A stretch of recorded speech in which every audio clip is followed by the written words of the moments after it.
Wow, you guys are here, but you're so quiet. And now if we were in class, I know you guys would have been, guys, you need to settle down. You know, I'm trying to teach the lesson. I think now it's better. Yeah, but I do want I want your input as to, are you really understanding? So far, have I taken you through the process in a way that you can understand?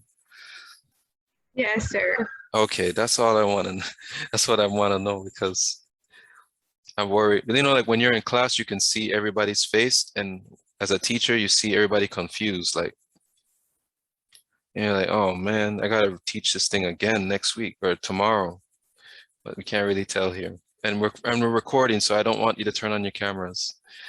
So hopefully I can upload the material so other students can benefit. Okay, let's see here. I have, it's 11:30. We've been in this session for 30 minutes, and I want to finish off with something here. Let's just finish this off. Suppose I didn't know this length for AB. I didn't know it, just suppose. And I wanted to find it. How could I do that? Well, I would need to use my angle of depression. Okay, I would need to use that. So first step, I would look down. Instead of looking up, I would look down if I wanted to find the height of the building I'm standing on. And when I look down, I'll have an angle. I'll be looking down at an angle. The only problem is I don't know what that angle is. So, but guess what? If I find it, this is the cool part. Because this line is parallel to this line, right? These two lines are parallel. And this line of sight formed by my angle of depression, it's actually a transversal. This takes you back to second form. If you remember, if they taught it, I don't know if I, but listen, once you have a transversal cutting two parallel lines, you can form something called an alternate angle. It's like a Z. Once you can form a Z, then you can know, I have 10 more minutes, then you can know the alternate angle. And guess what? It'll be equal. So if I can find this angle here, then I'll know this angle here. And I know that this section or length here is the same as this length. So I know this will be 40. And I, at that point, will have enough information to find this length. Okay? But first step is to find this. How do we do that? Well, we know we have, in this situation here, in this upside down triangle here, we have the opposite and we have the adjacent. So we have the adjacent because it's a side right next to the angle. That's why it's called the adjacent. And this is called the opposite because it's a side that's opposite from the angle. Okay? And because of that, we know we'll be using TOA. So let's go ahead and use it. So this time we're going to say tan. We're going to use our symbol for angle, which is theta, a Greek letter, and we're going to say adjacent, opposite over adjacent, right? Okay. And by doing that, we're now going to work toward solving for this angle. Watch what I'm going to do now. I'm going to find the inverse of tan. It's like dividing both sides by tangent. And I get this. And you know that you can cancel out these zeros, right? So you end up with 3 over 4. Now, how do we find the solution? You know that 3 over 4 is the same as 0.75. 3 shillings is 75 cents. 3 over 4 is 0.75. Now, guys, if you have your programmable calculator, what you need to do is press shift or second key and then press tangent, and this will show up. Okay? Then all you have to do is type in 0.75 and you'll get your degrees. I want you to round to the nearest degree. Round to the nearest degree. What do you get? I'll repeat the steps if you need me to. Do you need me to repeat those steps?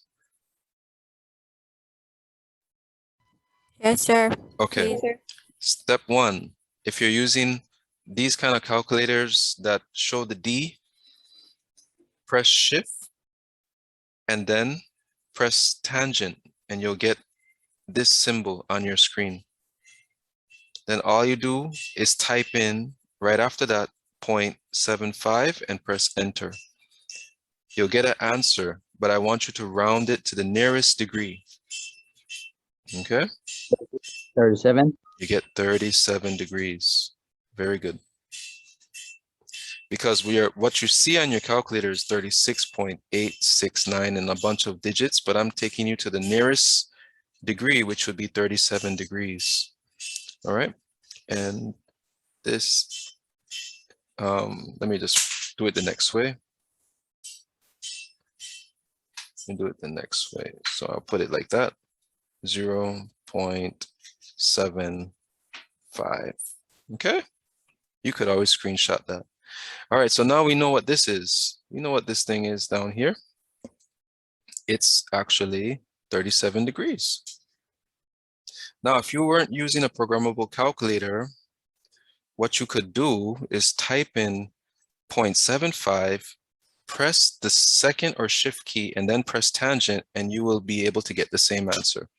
Okay? Listen to that carefully. If you were not using one of these calculators, just type in 0.75 first, press the shift key, then press tangent, and you should get the same answer. If you don't, let me know, okay? All right, next step. Now we're here, and it's basically the same problem as before. We have an opposite and an adjacent. This time our tangent is known, our angle is known, so we have tangent of 37. Tangent of 37 equals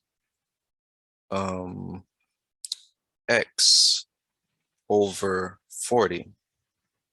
See that? And this time we're not going to do cross multiply. We're going to multiply both sides by 40 this time. I want to show you that we can do things in several ways, whatever you feel comfortable with. You could cross multiply if you like. And there we go. So whatever I do on one side, I do on the next side. And that gives me the ability to cancel out these 40s here. And now I end up with x by itself. You see this 40? It's actually saying 40 over 40, which is 1. So the 40 over 40 is right here, or right here, but we don't show it, okay? It just became 1. So now I have 1x instead of a 40th of an x. And now find for me what tangent of 37 is to 3 decimal places.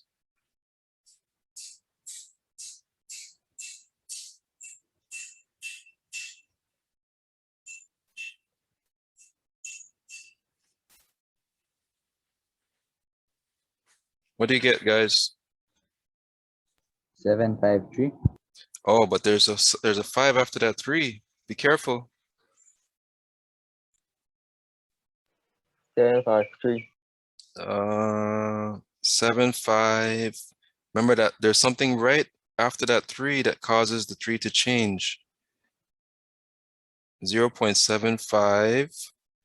What is it, guys? 4. 4. Okay. Be careful. You guys are future business people. We can't play with these cents. All right. So now we're gonna multiply that by 40. 40 times 0.754 gives me 30. So my x is equal. Oh boy, let me try fix it, guys. And guess what? We're done. We did it.